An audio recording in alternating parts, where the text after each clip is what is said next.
Bale, kanina mga 4:15 PM, no? Yun yung kasabay po nung malakas na ulan at malakas na hangin. Bumagsak po yung malaking puno ng sampalok. Tapos tinamaan po yung mga wiring ng telco. So, agad naman po dumating ang barangay at ang QCDRMO at tinawagan din po namin ng Meralco. So, ngayon ginagawa po namin ay pinuputol po yung puno na nakaharang sa buong daanan. Ang pasalamat naman po kami at wala naman pong tinamaan at walang na-aksidente sa pagkabagsak ng puno na yun.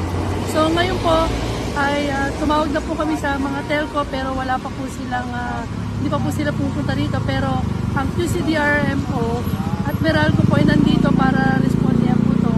Ang plano po namin ngayon ay lagyan po ng tungkod yung mga poste na malalaglag kasi kung makikita niyo po yung ilalim, putol po talaga siya.